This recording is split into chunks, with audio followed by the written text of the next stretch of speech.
자, 이번 시간에 이제 부동산 등기 등에 관한 주제 살펴보도록 하겠습니다. 그래서 이 등기라고 하는 것이 보통 대부분 어려워하십니다. 이 파트를 상당히 까다롭게 받아들여져요. 그래서 요 뒤에 있는 내용들을 같이 연계해서 이제 계속 논의될 게 등기라는 건데, 일단 다시 기본 가십시다. 자, 법률 행위에 따른 부동산 물권 변동, 등기해야지 효력이 발생한다 해서 매매 계약을 체결했다고 해서 매수인 명의로 매수인에게 소유권이 넘어가는 것이 아니라 소위 이제 소유권 이전 등기라고 하는 것이 이루어져야죠. 더 소유권 이전의 효력이 발생되게 된다. 이렇게 해석을 할 수가 있겠고요.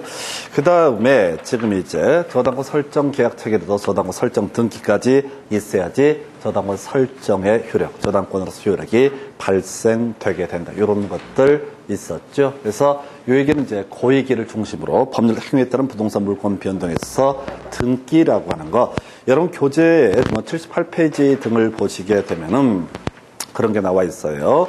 지금 등기 분류라고 해서 쭉 되어 있는데, 그 중에서 말소 등기라는 개념 뒤에서 필요해서 간단하게 설명드리면, 어떤 등기가 무효이다라고 하면요, 요거 말소 등기라고 하는 것을 통해서 지워버리는 것을 말소 등기라고 얘기를 합니다. 그래서 아까 그런 거 있었죠.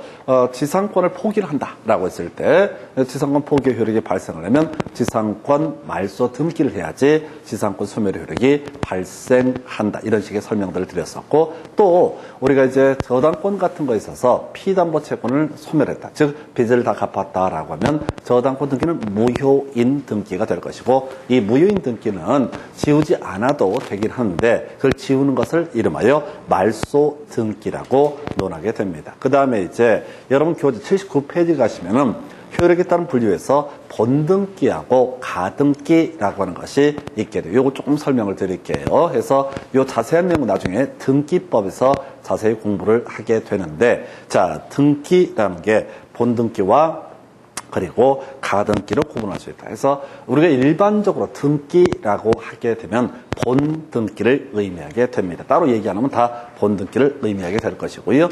부동산 법률 행위에 따른 부동산 물권 변동에 있어서 물권의 효력 발생 요건은 바로 본등기를 의미하게 됩니다. 근데 가등기가 두 개가 있어요. 하나가 청권 보전의 가등기하고요. 그 다음에 담보 가등기라고 하는 것 두 가지가 있어요. 그래서 가볼까요? 갑소유의 X 부동산에 대해서 을과 매매 계약이 체결되게 됩니다. 자, 그러면 을 명의로 소유권 이전 등기가 이루어져야지 을은 소유권을 취득할 수 있습니다. 또는 갑소유 X 부동산에 대해서 을 명의, 을이 지상권을 취득을 하고자 한다. 그러면 지상권 설정의 합의 외에 지상권 설정 등기라고 하는 것을 해야지 지상권을 을이 취득을 하게 된다. 이게 기본 구조가 될 텐데, 자, 경우에 따라서요. 아까 소유권 이전 등기를 당장 해줄 수 없는 경우가 존재하는 경우도 있다. 그때 뭘 한다고 그랬어요? 가등기라고 하는 것을 할 수 있다. 해서 갑과 을 사이에 매매 계약이 체결됐는데 갑이 얘기합니다. 3개월 후에 등기를 넘겨줬으면 좋겠다. 지금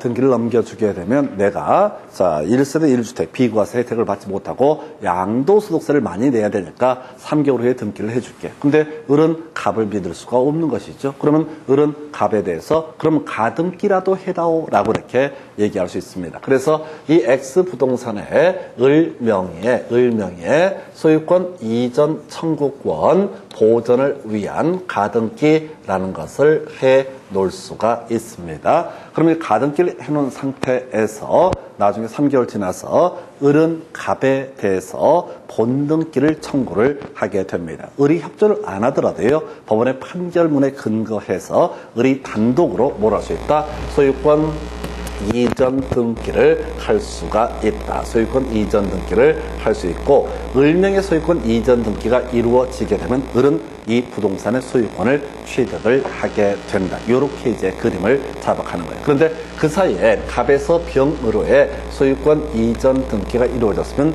병은 일단 소유권 취득합니다. 그러나 나중에 이제 등기법 자세히 보시겠지만 가등기 후에 본등기가 이루어지면 가등기와 본등기 사이에 이루어진 등기라고 하는 것은 양립할 수 없다고 했을 때 등기관 직권으로 말소를 해버립니다. 지워버립니다. 그러면 결과적으로 B형은 소유권 취득할 수 없게 되고 을은 온전하게 소유권을 취득할 수 있다. 이게 이제 소유권 이전 청권 보존은 가등기라는 개념이 되는 거예요. 또 경우에 따라서 이런 경우도 있죠. 지상권 설정 등기를 해달라라고 얘기를 했는데 어떤 이유가 있어 지상권 설정 등기를 지금 당장은 못한다. 그러면 지상권 설정 청권 보존이면 가등기를 해놓을 수가 있습니다. 그리고 나중에 뭘 한다고요? 지상권 설정 등기를 하게 되면은 자 이것도 똑같은 논리 구조가 되게 되는데 이 가등기와 본등기 사이에 어떤 등기가 있고요. 본등기와 양립할 수 없다면 그 중간에 있는 등기는 등기관 직권으로 말소를 하게 된다라고 하는. 그래서 결론적으로 이 청권 보존은 가등기라고 하는 것, 청권 보존은 가등기는 사실은 이 중간에 가등기가 된 걸 중간에 뭐 사거나 이런 것은 상당히 위험한 일이 되게 된다. 왜 중간에 등기하더라도 그 권리가 나중에 등기관 직권으로 말소하는 문제가 발생한다. 이런 게 이름하여 청구권 보존의 가등기라는 개념이 되게 됩니다. 근데요, 이거 말고요, 담보 가등기라는 개념도 하나 있어요. 우리가 이제 앞에 설명 안 드리고 왔던 주제인데, 자, 을이요, 갑한테 돈을 빌려주게 됩니다. 갑은 을을 위해서 저당권 설정 등기를 해주는 게 일반적인 모습이 될 텐데, 저당권 설정 등기 말고요. 소위 담보 가등기라는 것을 설정하는 경우도 존재합니다. 그러면 이제 저당권 설정 등기의 경우에는 특징이 뭐 있었죠? 저당권자가 채무를 변제하지 않게 되면 채무자가 변제 안 하면 경매 청구를 할 수 있다라고 했던 것이 저당권 설정 등기의 효력이었었고요. 담보 가등기는 어떤 특징을 갖냐면 경매 청구를 할 수도 있고요. 또 경우에 따라서 이 부동산을 가격하고 자기가 받을 채권의 차액을 청산금으로 채무자 갑에게 지급하고 아예 소유권 이전 등기를 해갈 수 있는 선택, 즉 옵션을 두 개를 갖게 되는 것을 담보 가등기라고 부르게 됩니다. 물론 자세한 내용은 나중에 가등기, 담보 등에 관한 법률에서 확인을 하게 되는데 결국 두 가지, 경매 청구도 할 수 있고 이걸 담보권 실행 통제에 따른 소유권 취득을 직접 해버리는 방법, 이런 것이 소위 가등기의 유형이 되게 됩니다. 그래서 자 이게 이제 여러분 교재 79페이지 지문 하나 체크하면서 이걸 정리를 해야 되는데요. 소유권 이전 등기 청권 보존을 위한 가등기에 기해서 본등기가 행해지게 되면 물권 변동 효력은 본등기가 행해진 때 발생한다. 오른편입니다. 아까 가등기 해놓고 나중에 소유권 이전 등기하게 되면 실제 소유권을 취득하는 시기는 언제라고요? 소유권 이전 등기가 이루어졌을 때 어떻다? 그 권리를 취득을 하게 되는 것이다 라고 할 것. 가등기 했을 때 소유권 취득하는 게 아니에요. 2번 소유권 이전 청권 보존을 위한 가등기가 있으면은 소유권 이전 등기를 청구할 어떤 법률 관계가 있다고 추정된다 해서 자 이걸 답을 한번 뽑았어요. 그래서 이게 뭐냐면 등기라고 하는 것은 기본적으로 등기라고 하는 것은 기본적으로 바로 추정력이라는 것이 인정됩니다. 그래서 이런 경우죠. 어떤 X 부동산의 등기부를 보니까 갑이 소유자로 등기가 돼 있다라고 하면 이때 소유자는 누구로 추정한다? 갑으로 추정을 하게 된다. 이게 등기의 효력이라는 개념이에요. 이게 뭐냐라고 했을 때 만약에 이 부동산이 갑게 아니야 라고 주장하고 싶은 사람이 있으면 스스로 그걸 입증할 책임을 지게 되는 거, 이걸 우리가 뭐라고 한다? 추정력이라는 용어를 씁니다. 뒤에서 간단히 볼 거예요.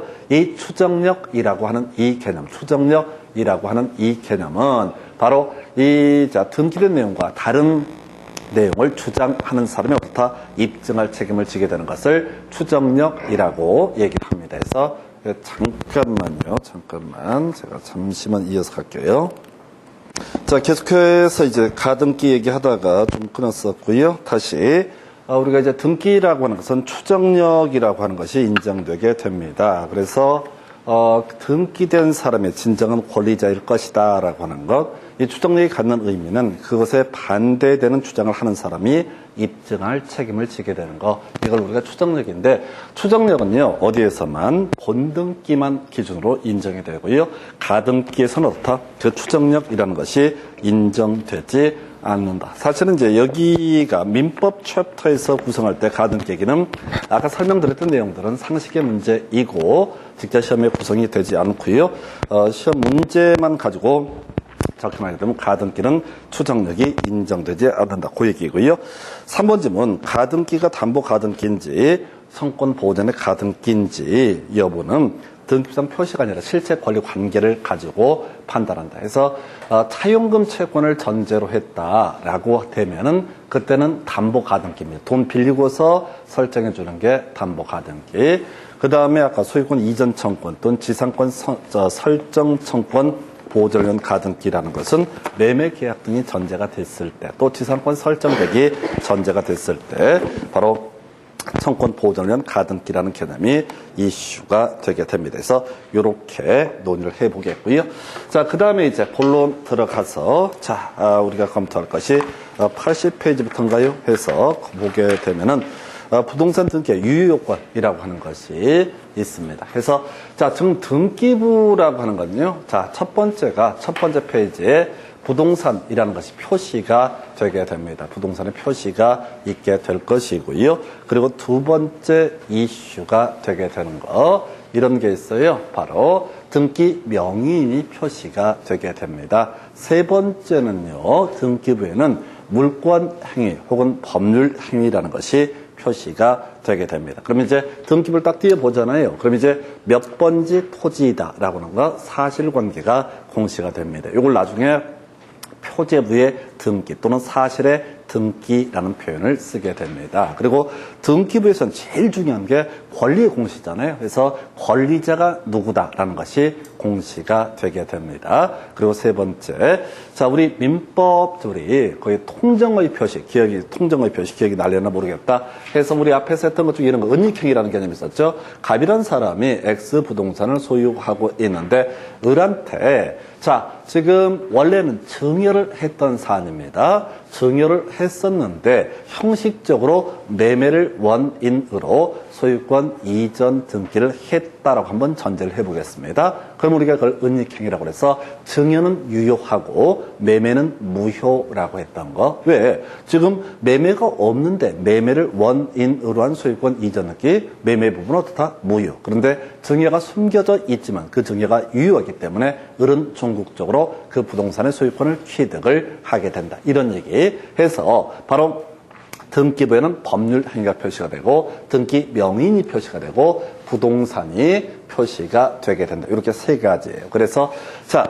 문제는 그거죠. 이 등기부에 표시되어 있는 부동산의 표시와 실제 관계가 전혀 불일치한다. 그러면 그 등기부 있어도 무효인 등기가 되게 되는 겁니다. 뼈대만 잡는 거야. 두 번째, 등기 명의인하고 또 실체 관계가 불일치한다라고 하면 그것도 뭐가 된다? 무효인 등기가 되게 된다. 세 번째 이슈가 되는 게 등기부에 표시된 법률 행위하고 실제 관계가 불일치하면 뭐가 된다? 그것도 무효인 등기가 되게 된다. 이게 이제 기본 뼈대입니다. 많이 나오진 않는데 이제 구체적인 항목들 몇 개를 볼게요.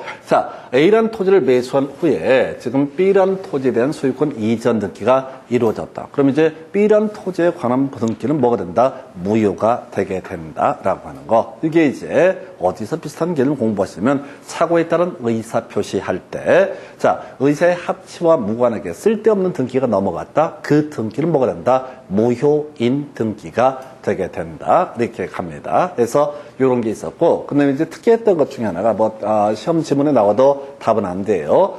부동산의 물적 현황과 등기 기록의 내용이 다소 불일치한 경우가 있다. 이것은 예외적으로 유효. 이거는 어디서 한번 공부한 다소라는 표현이 이슈가 된다라고 설명을 드렸습니다. 어디에서?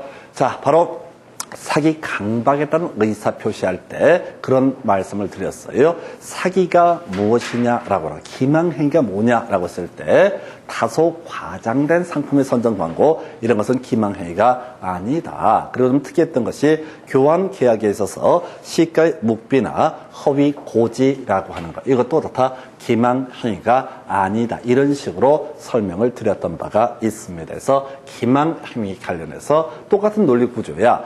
이 등기부의 내용과 부동산의 실체 관계가 다소 불일치. 뭐냐면 어떤 건물의 등기부를 보니까 등기부에는 3층이라고 되어 있어요. 3층이라고 되어 있는 상태입니다. 근데 실제는 4층인 경우가 있거든요. 그러면 이 등기 자체를 무효로 할 거냐가 아니라 그때는 나중에 변경 등기라고 해서 약간 바꾸면 되는 것이지 그 등기가 무효가 되는 것은 아니다. 이건 이런 일 때문에 생깁니다. 자, 건물이 원래 3층짜리였어요. 등기부에도 3층으로 표시가 됐습니다. 근데 어저께 허가를 받아가지고 증축을 한 상태예요. 그러면 이제 그게 이제 등기부에 반영이 되려면 건축물 대장에 반영이 돼야 되고, 건축물 대장에 반영이 된 다음에 등기소에 촉탁이 돼야 되고, 하여튼 복잡스러워. 그래서 며칠 걸려. 근데 그 사이에 3층이라고 되어 있는 이 등기를 무효로 볼 거냐? 아니다. 실질적인 동일성을 추정해낼 수 있기 때문에 다소 불일치하더라도 이 등기는 어떻다? 유효인 등기가 되게 된다. 이런 논리 구조가 됩니다. 그래서 뭐 그렇게 중요치는 않아요. 왜? 기승전결은 항상 결팟해서 출제 포인트를 삼기 때문에. 두 번째, 등기 명의인하고요. 실체 관계가 불일치하면 어떻다? 무효인 등기. 자, 우리 공인중개사법이라든가 또 민법 파트에서 명의신탁 얘기를 하게 됩니다. 예를 들어서 기억이 하실려나 모르겠다. 갑이라는 사람이 X 부동산을 소유하고 있는 매도인입니다. 자, 명의신탁자가 있고요. 신탁자가 있고, 그 다음에 누가 있다? 수탁자가 있다라고 했을 때, 자, 지금 얘가 신탁자가 대금을 지급하면서 누구한테 수탁자 이름으로 등기를 해달라고 했던 거, 이걸 우리가 3자간 등기 명의신탁, 설명 수탁자 이름으로 등기가 돼 있다 할지라도 수탁자 명의 등기는 뭐가 된다? 무효인 등기가 되게 된다. 왜? 실체 관계가 불일치하기 때문에. 이때는 갑 이름, 신탁자 이름으로 등기를 해야 되는데 수탁자 이름으로 등기했으면 이 등기는 실명법에 따라서 무효인 등기가 되게 됩니다. 바로 그 얘기예요. 그래서 자, 갑소유 토지를 을이 매수한 후, 자, 수탁자 병 명의로 한 소유권 이전 등기, 이것은 실명법에서 공부하게 될 무효인 등기. 그리고 작년 문제에 나왔던 건데 허가구역 안에서의 중간 생략 등기, 작년에 출제가 됐었죠. 이건 무효인 등기. 자, 요건 우리 앞에서 민법 총칙할 때 효력 규정, 단속 규정 얘기할 때 일반적인 중간 생략 등기는 무효까지는 아니다라고 이렇게 설명을 드렸던 바가 있었고요. 근데 허가구역 안에서의 중간 생략 등기는 좀 특이한 케이스인데 무효라고 이렇게 아예 선언을 했던 바가 있습니다. 그래서 그 정도까지. 자, 그 다음에 허가구역 외 중간 생략 등기나 모두 생략 등기, 이것은 실체 관계와 자 등기부의 내용이 불일치함에도 불구하고 어떻다? 이것은 유효한 등기로 해석을 하게 된다. 이렇게 논의를 하게 됩니다. 해서 설명을 좀 드리게 되면 이런 식이죠. 자, 지금 일반적인 중간생략 등기 요거 만약에 무효로 해버리면 어떤 문제가 터지게 되냐면, 자, 가십시다. 자, 갑이라는 사람이 애초에 매도인입니다. 그 다음에 이제 지금 누가 다시 요걸 좀 그려서 갑이라는 사람이 애초에 소유자입니다. 그리고 을이라는 사람이 매수를 했습니다. 그럼 을한테 등기를 해야 되거든요. 근데 을 명의로 등기를 안 하고 그냥 병 명의로 등기를 하는 사례가 있다. 이걸 만약에 무효, 효력 요건으로 두게 되면 그 뒤에 있는 사람도 전혀 보호를 받지 못하는 문제가 터지게 된다. 그래서 거래 질서의 안정을 위해서 허가구역 외 지역에서의 중간 생략 등기라고 하는 것은 특별히 어떻다? 유효한 것으로 해석을 하자라고 하는 거. 모두 생략 등기 똑같은 논리 구조예요. 자, 아까 우리 건물을 신축하면 신축한 사람이 어떻다? 소유권을 취득을 한다라고 설명드렸습니다. 갑이요, 건물을 신축을 했다고 해보겠습니다. 그러면 갑 이름으로 소유권 보존 등기를 해야 되는데 이런 경우가 있다는 거죠. 만약에 갑이 자신의 명의로 소유권 보존 등기를 하고 을 명의로 소유권 이전 등기를 해주게 되면은 세금을 2배, 3배를 내야 됩니다. 그래서 편법으로 을이 마치 이 건물을 신축한 것처럼 자, 서류를 꾸며서 을 명의로 소유권 보존 등기를 하게 되는 거, 이걸 중간에 모두 생략했다고 해서 모두 생략 등기라고 부르게 됩니다. 이 모두 생략 등기라고 하는 것은 뭐가 된다고요? 모두 생략 등기라고 하는 것은 이것은 뭐가 된다? 바로 원래대로 치면 무효로 봐야 되는데 문제는 뭐라고요? 이걸 만약에 무효로 처리했다가는 뒤에 이 내막을 모르고 을한테서 병이 소유권 취득하고 또 모르고 점점점 중도 전전매가 이루어졌을 때 뒤에 있는 사람이 자피해를 받기 때문에 이때는 거래 질서의 안정을 위해서 모두 생략 등기 특별히 어떻게 한다? 유효한 것으로 해석을 하게 된다라는 의미가 되겠습니다. 해서 이렇게 모두 생략 등기하고요. 허가 구역 외 지역에서의 중간 생략 등기는 거래 질서 안정 때문에 실제 권리 관계와 등기 명인이 다름에도 불구하고 유효한 등기로 해석을 한다. 근데 이제 대부분의 문제는 여기서 출제가 되죠. 왜? 우리가 공부를 해올 때 어디에서부터? 위에서부터 공부를 해오기 때문에 자, 실질적으로 여기까지 못 따라와. 그래서 시험 문제는 지금까지 대부분이 여기에서 출제하거나 그 다음 주제에서 출제가 이루어지게 됩니다. 그래서 이미 공부한 것처럼 그런 거 있었죠. 자, 원래 등기부에 매매라고 표시가 됐으면 매매가 없었다는 게 나중에 입증되면 그 등기는 무효인 등기로 봐야 됩니다. 증여라고 표시했는데 증여가 없었다면 그것도 무효인 등기로 해야 됩니다. 자, 그런데 일단 쉬운 것부터 가볼까요? 전세권 설정 계약을 체결했습니다. 그럼 그 다음에 뭘 해야 돼요? 전세권 설정 등기를 해야지 전세권은 성립하게 됩니다. 근데 등기는 임차권 등기를 해버렸다. 그러면 법률 행위하고 원래 실제 법률 행위는 전세권 설정 계약인데 임차권 등기를 했다는 얘기는 자, 법률 행위와 등기부에 표시된 내용이 불일치하기 때문에 이 임차권 설정 등기는 뭐가 된다? 무효인 등기가 되게 된다. 이게 한번 시험 문제 답이 됐었고요. 다음에 이제 이거 통정의 표시에서 은닉행위 민법 109조에서 논의했던 개념인데요. 증여를 했습니다. 증여를 했는데 매매를 원인으로 하는 소유권 이전 등기를 했다. 그러면 증여는 유효이고 매매는 무효. 그러나 실질적으로 어떻다?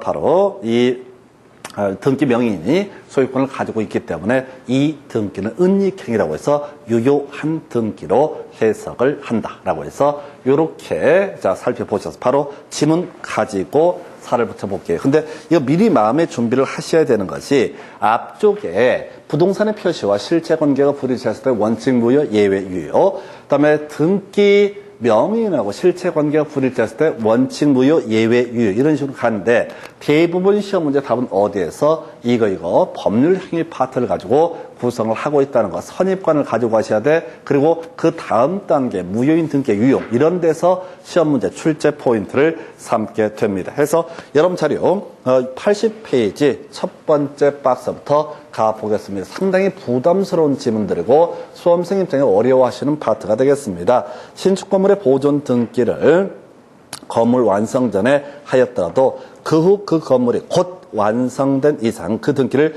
무효라고 볼 수는 없다. 자, 그럼 보십시다. 신축 건물이 완성되기 전에 먼저 등기했네요. 그럼 실체 관계와 등기부 내용이 불일치합니다. 원래는 무효로 삼아야 됩니다. 근데 지문 안에 답이 나와 있죠. 곧 완성이 됐다. 등기하고 나서 한 이틀 있다 완성이 됐다. 그러면 그 등기를 굳이 무효로 삼을 이유는 없다라는 이런 식의 지문인데 어려워. 그래서 계속 답을 외워야 된다고. 뭐라고요? 물권 행위와 등기가 불일치하면 그 등기는 원칙적으로 무효가 되는데 자, 은닉행위는 특별히 어떻다? 유효가 된다. 답을 어디서 뽑는지를 자꾸 떠올리셔야 돼. 2번이요. 두 번째 박스요. 중간 생략 등기의 합의는 적법한 등기 원인이 될 수 없다. 중간 생략 등기하면 됩니까? 안 됩니까? 안 됩니다. 부동산 등기 특별조치법에 따라서 안 됩니다. 근데 허가구역 외 지역에서 중간 생략 등기를 기왕 해버렸다라고 하면 그 등기는 어떻게 한다? 유효한 등기로 보게 된다. 그래서 이게 착각하시면 안 돼. 중간 생략 등기는 적법하다 생각하시면 안 돼. 원래는 뭐라고요? 위법한 것인데 거래 질서의 안정을 위해서 특별히 어떻다? 유효한 등기로 인정할 뿐이지 중간 생략 등기 합의 자체가 적법한 것은 아니다. 이런 식의 취지입니다.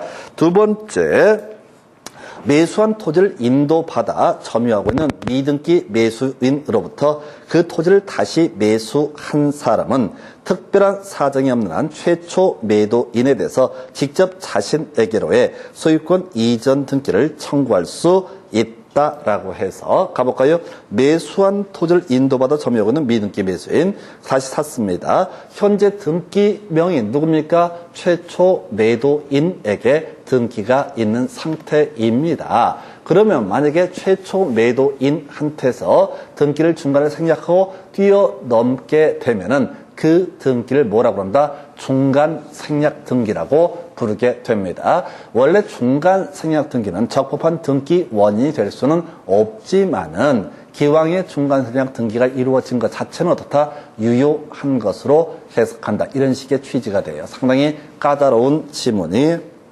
되겠습니다. 그 다음에 3번 중간 생략 등기를 합의한 최초의 매도인은 그와 거래한 매수인의 대금 미지급을 들어서 최종 매수인 명의로의 소유권 이전 의무를 이행을 거절할 수 있다. 오른편인데 일단 비우고 가겠습니다. 이 파트 어려워요. 그래서 일단 그러다 치고 오른쪽에 가서 이제 드디어 답이 기다리고 있습니다. 자, 등기의 효력, 유효권을 따질 때는 100% 답을 뭘 갖고 뽑고 있다고요? 바로 법률 행위와 등기의 내용이 불일치함에도 불구하고 예외적으로 유효가 되는 경우도 있고 등등 해서 1번 질문 전세권 존속기간 시작되기 전에 마친 전세권 설정 등기는 무효이다. 원칙적으로 해서 틀리게 뽑았어요. 이건 아무것도 아닌 내용인데 착각해 하는 거예요. 자, 전세권이 뭐죠? 타인의 부동산을 용도에 따라서 이용할 수 있는 권리를 뭐라고 합니다? 전세권이라고 부르게 됩니다. 자, 그러면 자, 전세권이라고 하는 거 설정 등기라고 하는 것을 보게 되면 만약에 5월 1일부터 이 부동산을 용도에 따라서 사용하기로 한다라고 했으면 전세권 설정 등기는 보통 5월 1일에 할까요? 4월 30일 전에 할까요? 전에 하겠지. 전에 하겠지, 상식적으로. 아, 그 얘기예요. 가볼까요? 전세권 존속기간 시작되기 전에 맞춰진 전세권 설정 등기는 당연히 유효죠. 아무것도 아닌 얘기라고요. 다시 전세권의 존속기간을 5월 1일부터 약속을 했다고 그러면 등기는 미리 하는 게 일반적이잖아요. 그러니까 당연히 그 앞에 한 등기 미리 4월 25일 날 했다 할지라도 그 등기가 무효가 되는 것은 아니다라는 의미가 돼야 돼요. 근데 그걸 무효다라고 했으니까 틀리게 구성이 된 사례가 되겠습니다. 자, 그 다음에 2번 미등기 건물의 양수인이 그 건물을 신축한 양도인의 동의를 얻어서 직접 자기 명의로 보존 등기를 한 경우 그 등기는 유효하다. 이게 이제 모두 생략 등기의 얘기입니다. 모두 생략 등기하면 안 됩니다. 근데 기왕에 모두 생략 등기가 돼 있다면 어떻다? 그 등기는 유효한 등기가 되게 된다. 어려워요, 이 파트가. 나중에 등기법까지 공부하면 좀 해볼 만한데 지금 민법만 하실 때는 상당히 등기법이 어려워요. 그래서 쭉 잘 넘어오시다가 등기 파트에서 사실 많이 무너져요. 물권법 파트, 등기 파트에서 너무 어렵게 받아들이십니다. 3번 미등기 건물의 원시 취득자와 승계 취득자의 합의에 의해서 직접 승계 취득자 명의로 한 소유권 보존 등기는 유효하다. 2번, 3번 똑같은 얘기입니다. 미등기 건물의 원시 취득자는 누굽니까? 신축한 사람이 원시 취득자가 되게 됩니다. 그러면 원래 원시 취득자 이름으로 소유권 보존 등기를 해야 하는 사안에서 승계 취득자 이름, 매수인 이름으로 보존 등기를 했다. 이걸 우리가 모두 생략 등기. 그러면 안 된다고 얘기했는데 기왕에 등기가 이루어졌다면 어떻다? 이 등기는 유효한 등기로 해석을 하게 된다. 그런 정도고요. 그 옆에 관련 기출문제 생략합니다. 23회 때 문제니까 너무 어렵고 버릴 주제가 되겠습니다. 그 밑에 이제 중요한 얘기 나와 있죠. 바로 무효인 등기의 유용이라는 주제가 나와 있습니다. 무효인 등기의 유용. 그러니까 지금 이 챕터에서는요. 이걸 갖고 바로 법률 행위하고 실체 관계가 불일치하면 그 등기는 원칙적으로 무효. 다만 예외적으로 아까 유효가 되는 사례를 하나 가지고 설명을 드렸고요. 그리고 나서 지금 여기서 이렇게 가야 되는구나. 지금 무효인 등기 유용해서 여러분 교재 가지고 봐야 되는데 자 유용한다라고 하는 것 재활용하는 것을 뭐라고 합니다? 유용이라고 부르게 됩니다. 무효인 등기의 유용, 재활용하는 거예요. 자, 예를 들어서 이렇게 하십시다. 갑소유 X 부동산에 대해서 을의 저당권 등기가 있다라고 한번 전제를 해보겠습니다. 앞에서 공부하실 때 이런 얘기 있었죠. 돈을 다 갚게 되면 어떻다? 저당권은 소멸하게 된다. 말소 등기를 안 해도 어떻다? 저당권은 소멸하게 된다. 그래서 만약에 자, 이라고 하는 사람이 을에게 돈을 다 갚았습니다. 그러면 을의 저당권 등기는 뭐가 된다? 무효인 등기가 되게 됩니다. 자, 그럼 무효인 등기가 있으면 어떻게 돼요? 말소 등기를 해야 됩니다. 앞에서 무효인 등기를 지우는 과정을 뭐라고 한다? 말소 등기라고 설명을 드렸습니다. 앞에서 두 가지 있었죠. 말소 등기라는 게. 첫 번째, 지상권이 설정이 되어 있는 상태에서 지상권자가 자신의 권리를 포기한다. 중간에 없애고자 한다. 그러면 포기의 의사표시 외에 뭐까지 필요하다? 말소 등기도 필요하다. 이렇게 봤었던 것이고, 그때 말소 등기는 의미가 있는 거고요. 이때 을명의 저당권 등기를 말소를 하는 것은 의미가 없습니다. 안 해도 돼요. 어차피 그렇다고 경매를 붙일 수는 없습니다. 자, 그런데 갑이 누구한테? 을한테 돈을 갚은 상태에서 아직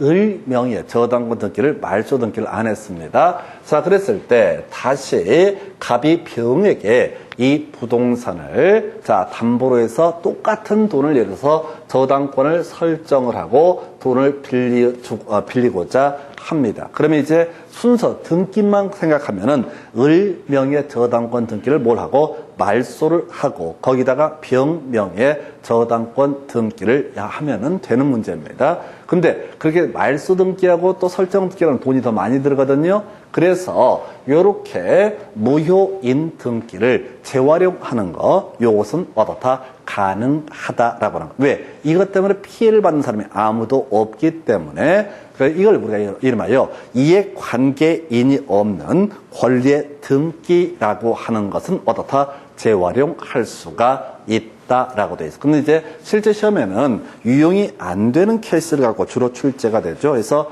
두 가지, 표제부의 등기 유용할 수 없고요. 이해관계인 권리의 등기는 유용할 수 없다 해서 자, 어려운 거 한번 볼까요? 이해관계인이 있는 자, 갑소유의 X 부동산에 대해서 을이 저당권이라고 하는 것을 가지고 있고요. 병이라는 사람이 뭘 할 수 있다? 또 저당권을 가지고 있다고 한번 전제해 보겠습니다.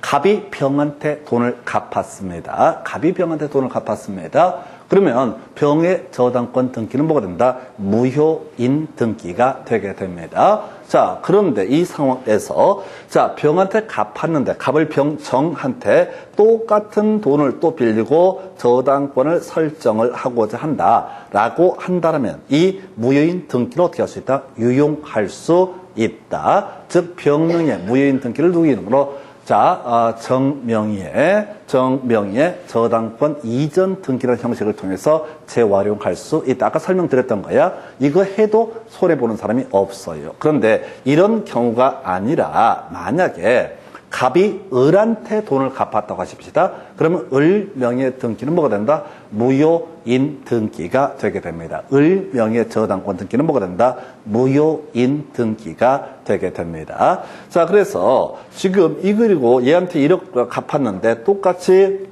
1억을 빌리고자 합니다. 그러면 정애한테 저당권 설정을 해주는 대신에 을명의 저당권을 정한테 이전 등기를 해줄 수가 있느냐가 문제가 되게 됩니다. 예, 이러한 저당권 이전 등기는 허용되지 않습니다. 왜? 병이 손해를 보기 때문에 만약에 이 등기가 무효인 등기로서 말소 등기가 되면 나중에 경매 이루어질 때 누가 선순위로 배당을 받아? 병이 먼저 배당을 받아야 될 사안인데 갑자기 짠 하고 순간에 새치기 하듯이 정이 기어들어오게 되면 누가? 병이 손해를 보기 때문에 이에 관계인이 있는 권리 등기라고 하는 것은 어떻다? 유용할 수 없다라고 이렇게 해석을 합니다. 이에 관계인이 있는 권리의 등기는 어떻다? 유용할 수 없다라고 하는 것. 해서 결과적으로 이에 관계인이 없는 무효인 등기는 어떻다? 유용, 재활용할 수가 있는데 비해서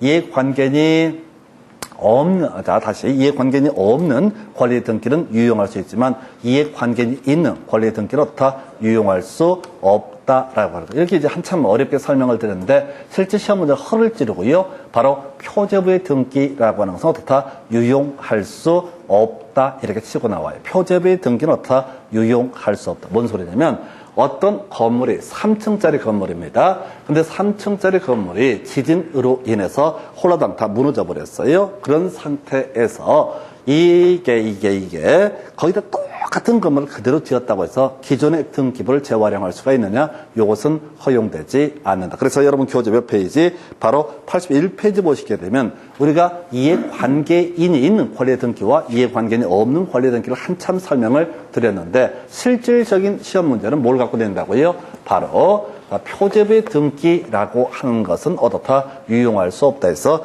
여러분 교재 81페이지 종전 건물의 등기를 신축 건물의 등기로 유용하지 못한다라고 해서 옳은 표현 이렇게 구성을 하게 됩니다. 그 다음에 또 하나가 기존 건물 멸실 후 건물이 신축된 경우 기존 건물에 관한 등기는 신축 건물에 관한 등기로서 효력이 없다라고 해서 옳은 표현으로 구성을 하게 됩니다. 그래서 뭔 소리라고요? 바로 표제부의 등기라고 하는 것은 어떻다? 유용할 수 없다라고 하는 거. 이렇게 해서 시험 문제를 구성할 때 좀 허를 찌르고 출제가 이루어져요. 그래서 자, 등기 요건하고요. 자, 유용 얘기 정리하게 되면 자, 앞쪽은 지금 미리 별로 말씀드린 중요치가 않아요. 계속해서 법률 행위 파트를 가지고 법률 행위와 등기의 실체 내용이 불일치하면 그 등기는 무효인 등기. 시험 문제 답이 됐던 거. 전세권 설정 계약의 합의 후에 임차권 설정 등기를 했을 때 임차권 설정이 합의가 없었기 때문에 임차권 설정 등기는 뭐가 된다? 무효인 등기가 되게 된다. 그리고 통정의 표시했을 때 따졌던 문제 증여를 원인으로 소유권 이전 등기를 해야 되는 사안에서 매매를 원인으로 소유권 이전 등기를 했다면 매매에 관한 부분은 무효이지만 증여에 관한 부분은 유효이고 그래서 결국은 그대로 등기 명인이 소유권을 취득한다. 이런 주제가 있었고요. 그 다음에 무효인 등기의 유용, 이해관계인이 없는 권리의 등기라는 것은 유용할 수 있지만은 표제부의 등기, 이해관계인이 있는 권리의 등기는 유용할 수 없다. 그래서 우리 시험 문제에서는 표제부의 등기라고 하는 것은 다 유용할 수 없다. 이렇게 갑니다. 그래서 이 정도가 등기의 유효요건 얘기고요. 그 다음에 여러분 교재 82페이지 가서 부동산 등기의 효력이라고 해서 지금 이제 실체법성 효력, 그다음에 절차법성 효력 나와 있는데 실체법성 효력 얘기만 간단하게 설명을 드리겠습니다. 이미 다 설명드렸던 내용입니다. 자, 등기가 민법에서 3가지로 이슈가 되죠. 그래서 먼저 법률 행위에 따른 부동산 물권 취득 등을 하기 위해서는 어떻다? 등기 필요하다. 매매에 있어서 매수인 명의로 소유권 이전 등기가 이루어져야지 어떻다? 소유권 이전 효력이 발생한다. 그러면서 아까 이미 설명드렸던 게 이게 물권 변동의 효력 발생 요건일 뿐 효력 존속 요건은 아니다. 그래서 불법적으로 등기가 말소가 됐다고 해서 그 물권 자체가 소멸하는 것은 아니다라고 하는 거. 그 다음에 처분 요건으로서의 등기 자세히 안 봤어요. 어디에서 상속 있게 되면 피상속인 사망 있게 되면 어떻다? 상속인은 등기 없어도 어떻다? 그 권리를 취득을 하게 된다라고 하는 거. 두 번째 공용징수 판결 뭐 이런 거 있었잖아요. 이때도 등기 없어도 어떻다? 물권은 취득을 하게 된다. 그런데 이제 나중에 팔아먹기 위해서는 뭐가 필요하다?